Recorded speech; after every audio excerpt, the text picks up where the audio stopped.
Hi friends, நம்ம டிஐஒயில் bachelor கிச்சனில் இன்றைக்கி நம்ம பார்க்க போகிறது வெஜ் குருமா. அதாவது ஹோட்டலில் நம்ம சாப்பிட்டு உடம்பு எடுக்காமல் வீட்லேயே நம்ம செஞ்சு சுத்தமாக சாப்பிட்ற வெஜ் குருமா.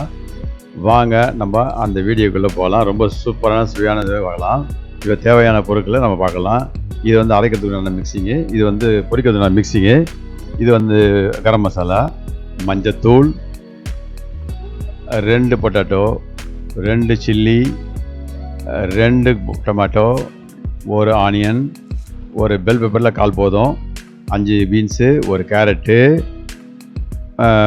துருவின தேங்காய், 2 ஸ்பூனு பட்டாணி, பச்சை பட்டாணி, அப்புறம் வந்து இஞ்சி பூண்டு பேஸ்ட்டு, ஊற வச்ச முந்திரி, கசகசா, அப்புறம் நம்ம செல்ஃபு, மஞ்சத்தூள். இப்போ அரைக்கிறதுக்கு சமாளியத்தை ஒரு மிக்சியில் ட்ரான்ஸ்ஃபர் பண்ணிக்கோங்க. நல்லா பேஸ்ட் அரைச்சி வச்சுக்கோங்க. அப்புறம் காய்கறியெல்லாம் வெட்டி வச்சுக்கோங்க. காய்கறியெல்லாம் வெட்டுறது ரொம்ப ரொம்ப இம்பார்ட்டன்ட். எல்லாம் வெட்டி ரெடி பண்ணி வச்சுட்டா தான் நம்ம டக்குன்னு போகலாம். இப்போ வெட்டின காய்கறிலாம் பாருங்கள், அதெல்லாம் அப்படியே ரெடி பண்ணி வச்சிட்டிங்கனாக்கா அப்புறம் வானலில் ஸ்டவ்வில் வைக்கணுங்க. ஸ்டவ்வில் வச்சு நான் நல்லெண்ணெய் தான் யூஸ் பண்ணுறேன். நீங்கள் வேறு என்ன யூஸ் பண்ணுறேன். காய்கறியை முதல்ல வதக்கி எடுத்துக்கோங்க. வேறு பவுலில் மாற்றிக்கோங்க.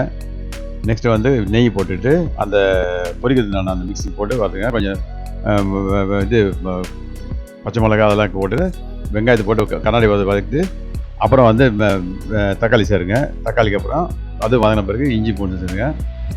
இதெல்லாம் வதங்கின பிறகு கொஞ்சம் மஞ்சள் தூள், அப்புறம் செல்ஃபு மிளகாத்தூள் சேர்த்துட்டு கொஞ்சம் வதக்குங்க. நல்லா வதங்கின பிறகு காய்கறி சேர்த்துக்கோங்க. காய்கறி சேர்த்துட்ட பிறகு நல்லா வதங்கட்டும். அதுக்கப்புறம் நம்ம அரைச்சி வச்ச அந்த பேஸ்ட்டு சேர்த்துக்கோங்க.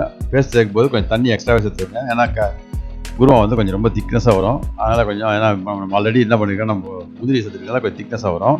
நீங்கள் என்ன பண்ணணும், கொஞ்சம் தண்ணி ஜாஸ்தி சேர்த்துக்கோங்க. அப்போ தான் கொஞ்சம் எல்லாருக்கும் வரும். உப்பு டேஸ்ட் பார்த்துட்டு உப்பு கொஞ்சம் போட்டுக்கோங்க. மேற்கொண்டு கொஞ்சம் ஒரு 5 நிமிஷம் 6 நிமிஷம் கொஞ்சம் ஊற்றினாக்கா நல்லா அருமையான ஒரு டேஸ்டியாக ஒரு குருமா கிடைக்கும். நீங்கள் இந்த சேனல் பிடிச்சிருந்தா கண்டிப்பாக வந்து லைக் பண்ணுங்கள், ஷேர் பண்ணுங்கள், கமெண்ட் பண்ணுங்கள், சப்ஸ்கிரைப் பண்ண மறந்துங்க.